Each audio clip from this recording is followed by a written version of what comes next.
कर्पूरगौरं करुणावतारं संसारसारं। ओम शिवा, जय माता दी। एक बहुत लंबे अंतराल के बाद आप सभी का बहुत बहुत स्वागत है। चलिए विषय ले लेते हैं। महाशिवरात्रि आने वाली है, उसके ऊपर, और विषय रहेगा महाशिवरात्रि की तिथि में किया गया यह एक उपाय, सिर्फ एक उपाय आपको पूरे वर्ष सुखी और धनी बनाए रखेगा। 365 दिन की गारंटी धन की और सुख की। स्वाभाविक बात है आपके पुरुषार्थ अनुसार, लेकिन उपाय करना है आपने एक दिन। अब इसमें जो स्कैनिंग का अनुभव है, गुरु माँ की जो टीचिंग्स हैं, उसको भी जोड़ के मैं इसको बाद में समझाऊंगा। और इसमें जो छोटे छोटे विषय रहेंगे वो समझ लेते हैं पहले। महाशिवरात्रि 2024 की उत्तम तिथि का शुभारंभ कब से है। दूसरा छोटा विषय रहेगा महाशिवरात्रि 2024 की 4 प्रहर की पूजा का शुभ मुहूर्त कब है। निशीथ काल पूजन का समय कब है।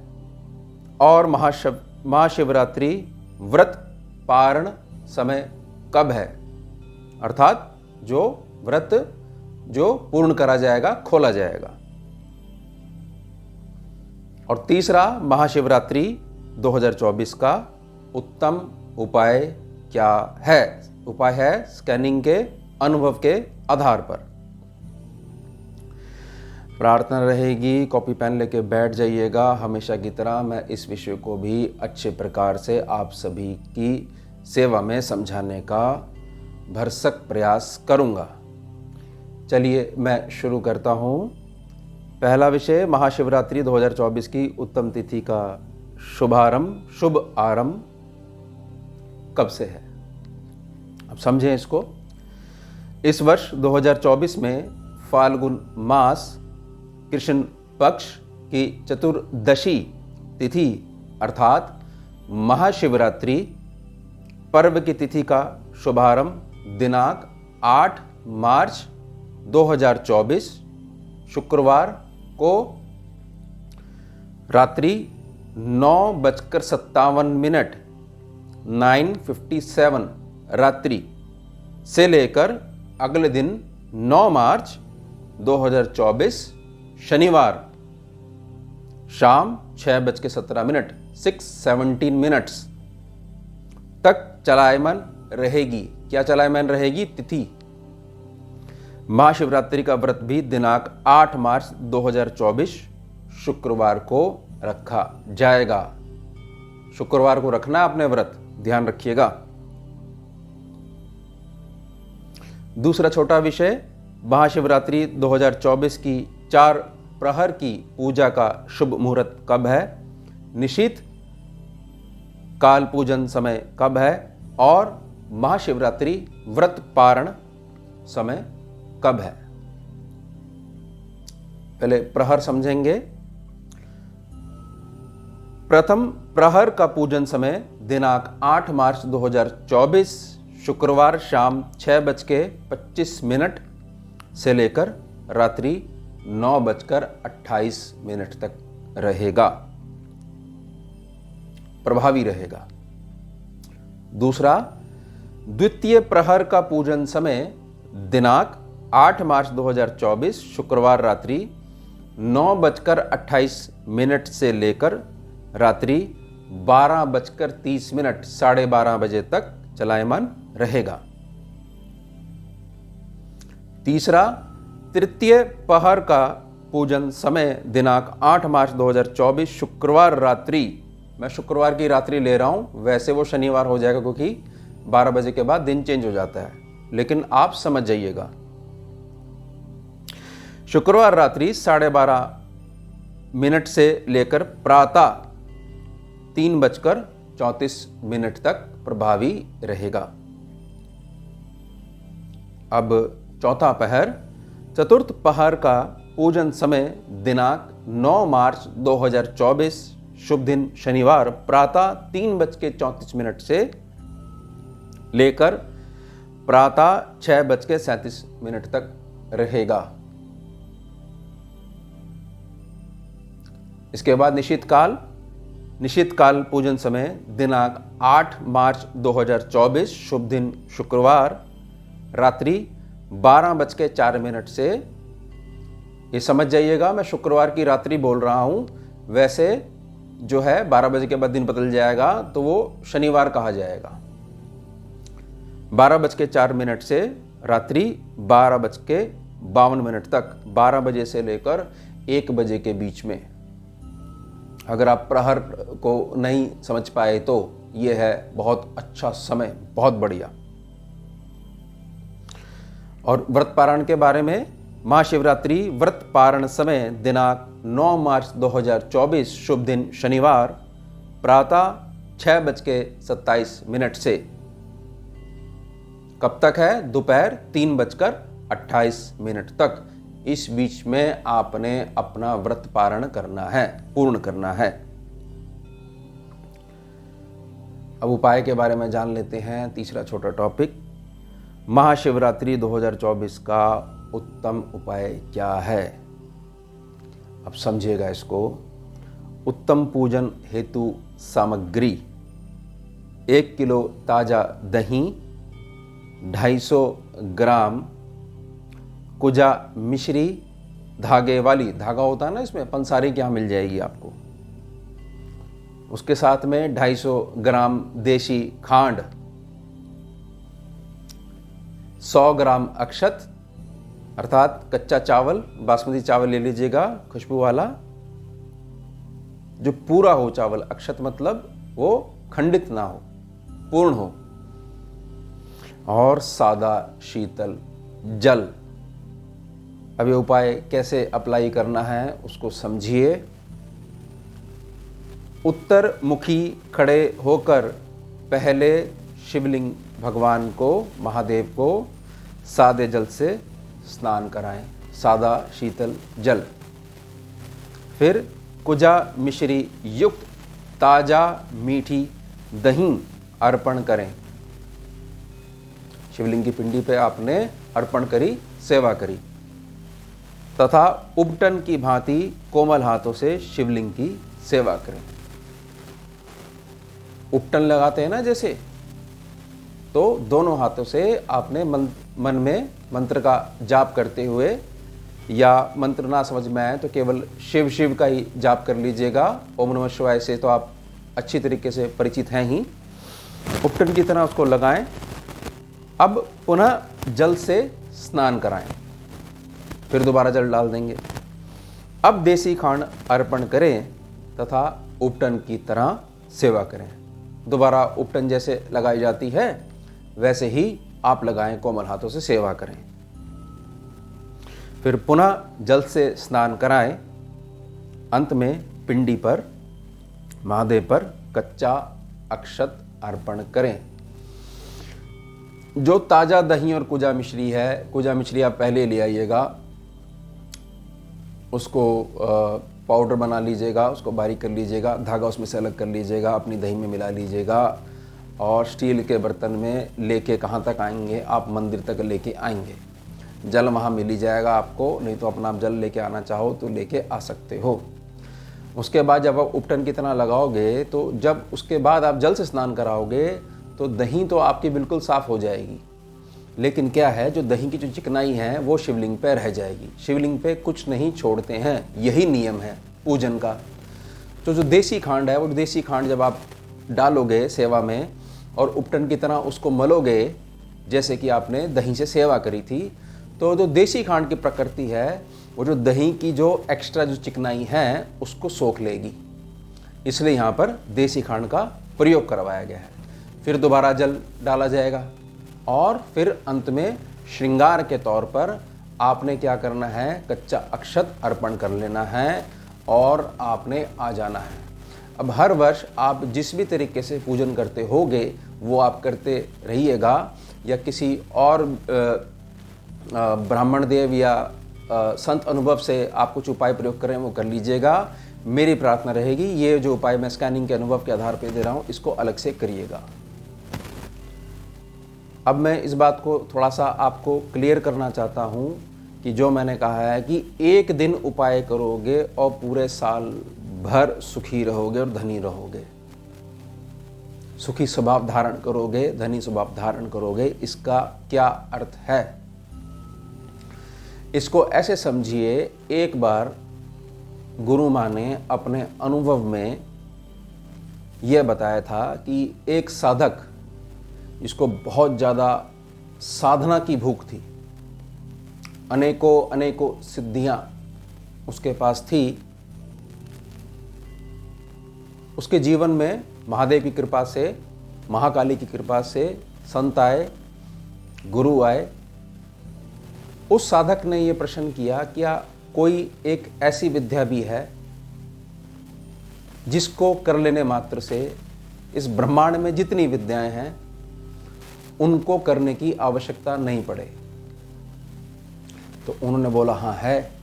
तो बोले फिर मैं बहुत भटक रहा हूँ और मुझे आप वो विद्या दीजिए। उस विद्या को आप ऐसे समझ लीजिए, सर्व विद्या दात्री विद्या, सर्व विद्याओं को प्रदान करने वाली एकमात्र विद्या उन्होंने दे दी। और उन्होंने बोला कि इससे तुम जो चाहे वो पैदा कर सकते हो। तो उसका जो पूछने का जो अर्थ था कि जो चाहे का मतलब वो भौतिकता लेना चाह रहा था, मांगना चाह रहा था, वो दे दी। क्योंकि वो पूर्व का उसको अनुभव बहुत अच्छा था, बहुत उत्तम साधनाओं का उसको अनुभव था, तो उसको बहुत जल्दी ये ग्रहण भी हो गई, इसके नियम भी ग्रहण हो गए, मतलब ज़्यादा उसको परेशानी नहीं आई।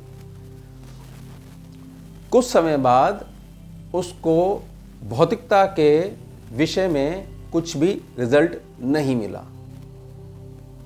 वो विद्या जो विद्या सब विद्याओं को देने वाली है, यानी कि इस ब्रह्मांड की प्रथम विद्या, उसको करने वाले साधक को 0% लाभ मिला। किस विषय में? भौतिकता के विषय में। इस बात को समझ लीजिएगा। पुनः वह गुरु के पास गया। जब वह पुनः गुरु के पास गया तो गुरु ने पहले उनसे ये पूछा कि तुम इसके निमित्त दान कब से करते आ रहे हो? तो साधक ने बोला दान तो मैं कुछ नहीं कर रहा हूँ, मैं तो बंद रहता हूँ, एकांत में रहता हूँ और ये विद्या करे जा रहा हूँ, उसका कोई लाभ मुझे नहीं मिल रहा है। तो उन्होंने बोला कि किसी भी विद्या से पूर्ण लाभ या लाभ का शुभारंभ करवाने के लिए एक ही नियम है कि उससे उत्पन्न ऊर्जा का एक हिस्सा तुमको दान पहले करना पड़ेगा, उसके बाद तुम्हें फल मिलेगा। ऐसा कभी भी नहीं हो सकता कि इस नियम को करे बगैर तुम इस ब्रह्मांड में किसी भी विद्या का पूर्ण फल ले सको। जब एक वो विद्या जो सर्व विद्या दात्री है उसके साथ ये नियम लगा हुआ है, तो इस दुनिया में जो भी आपको जो उपाय बता रहा है उस उपाय का अर्थ यह नहीं है कि आपने एक दिन कर लिया और बैठ गए अपने एकांत में कि अब तो अच्छा होगा ही होगा। अच्छा होगा, बहुत अच्छा होगा, तभी उपाय आपके पास आया है। और अब आपको उसको समझना है कि जो है वो यहीं रह के जाएगा, उसको जितना बांटोगे उतना फलेगा। तो उसने ये प्रश्न करा कि मेरे पास ऐसी कोई अवस्था नहीं है जिससे मैं दान कर सकूं। तो उन्होंने बताया कि भूखे को भोजन और प्यासे को पानी सर्वश्रेष्ठ उपाय है। तो दिन का मैं 1 रुपया खर्च कर सकता हूँ। तो 1 रुपये में जो बिस्कुट आता है तो उसने वो लिया और उसको खिलाना शुरू करा, जीव सेवा शुरू करी। और उसके पास भौतिकता इतनी बढ़ गई कि वो उन गुरुजी के पास दोबारा पहुंचा और उनसे आग्रह करा कि मैं आपके भूखंड पर अनेकों आश्रम स्थापित करवाना चाहता हूँ। इतनी भौतिकता उसके पास आ गई, लेकिन पहले उसको साथ में दान करके चलना पड़ा। कुछ समय बाद अब उसको भौतिकता तो मिल गई, लेकिन ठहराव मन का जिसके लिए एक्चुअल साधना करी जाती है वो नहीं मिली। आंतरिक रूप से परेशान रहता था। फिर वो गुरुजी के पास पहुंचा कि मेरे को भौतिकता तो जितनी चाहिए उतनी मिल जाती है, क्योंकि मैं दान का नियम समझ गया हूँ, लेकिन मन में शांति नहीं है, मैं परेशान हूँ, जबकि मेरे पास वो विद्या है जो देवताओं के लिए भी दुर्लभ है। तो उन्होंने फिर बताया कि तुम फिर वही गलती कर रहे हो कि जिसने तुम्हें वो विद्या दी है वो गुरु तत्व कृपा करके जिस शरीर के माध्यम से तुम पर कृपा कर रहा है, तुमने उस गुरु तत्व के निमित्त क्या दान करा। अर्थात जो तुम साधना में ऊर्जा पैदा करते हो उसका कुछ तुमने दान करा, या तुम सारी ऊर्जा अपने पास ही रख लेते हो। उसने बोला सारी ऊर्जा मैं अपने पास ही रख लेता हूँ, मेरे को तो ये तरीका पता ही नहीं है कि ये साधना का एक हिस्सा है। तो उन्होंने क्या करवाया, भौतिकता के लिए क्या करवाया कि पहले दिन से ही जितनी आपकी श्रद्धा है, जितनी आपकी सामर्थ्य है, उतना बांटो, भौतिकता आपके पास चल के आएगी, और आई। और अब यहाँ क्या करा कि जो तुम्हारा साधना का नियम है उसमें जो तुम ऊर्जा कमाते हो उसका एक हिस्सा दशांश के रूप में गुरु तत्व के निमित्त दान करो, तो तुम्हारे को हिमालय के समान आंतरिक ठहराव प्राप्त हो जाएगा। और क्योंकि उसका पूर्व अनुभव बहुत ज़्यादा था तो इसलिए उसको वो ठहराव भी प्राप्त हो गया। यानी कि एक ऐसी विधि जिससे कि धर्म अनुसार उसको भोग मिला और उसके बाद पूर्ण तृप्ति यानी कि मोक्ष के मार्ग पे भी वो अग्रसर रहा। अब ये जो उपाय जो है ये स्कैनिंग का है, ये आप करोगे, उसके बाद अगले दिन से मावस लग जाएगी शनिवार को। संकल्प ले लो 365 दिन का कि महादेव को साक्षी मानते हुए, महादेव के ही सारे रूप हैं, भगवान पशुपतिनाथ को साक्षी मानते हुए, चींटियाँ हो गई, गाय हो गई, कुत्ता हो गया। ये मैं आपको वो बता रहा हूँ कि बिल्कुल थोड़े में, कोई बोले कि हमारे पास इतना नहीं हो पाता, मैं सहमत हूँ आपकी बात से। 2 बिस्कुट लीजिए, थोड़ी सी चीनी का पाउडर मिलाइए और जहाँ चींटियाँ हों वह डालिए, क्योंकि आत्म तत्व चींटी में भी उतना ही है जितना आपके अंदर है। 2 बिस्कुटों में हो सकता है कई 100 चींटियों को आप भोजन करवा दो, और उसके बाद आप साधारण रूप से मीठे जल से और अक्षत से शिवलिंग के नित्य सेवा करिए मंदिर जाकर। तब मेरी ये बात फलित होगी कि आप वर्ष भर केवल एक उपाय के माध्यम से धनी स्वभाव धारण करेंगे और सुखी रहेंगे। अब सुखी की परिभाषा आप क्या समझते हो?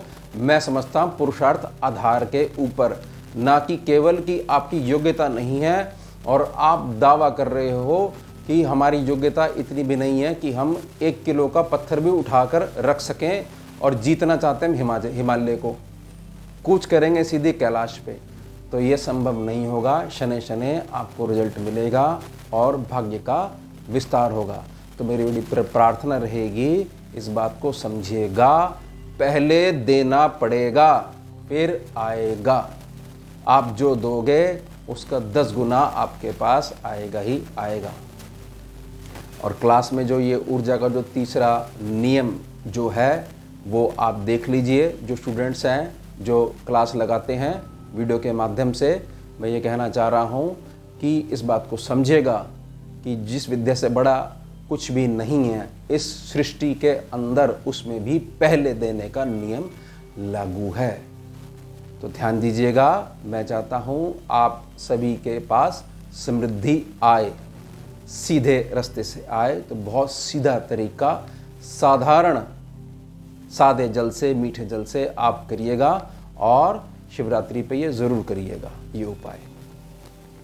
प्रार्थना रहेगी कि वीडियो में कोई भी एक ऐसा पॉइंट है जो क्लियर ना हुआ हो तो कमेंट सेक्शन के द्वारा आप अपना प्रश्न पूछ सकते हैं। जैसी गुरु माँ की आज्ञा होगी, समय मेरे को दिया जाएगा, उस हिसाब से मैं आपके सभी कमेंट्स का जवाब देने का पूर्ण प्रयास करूँगा। जुड़िए और जोड़िए। ओम शिवा, जय माता दी। सारम भुजगेन्द्रहारम कर्पूर गौरम करुणावतारम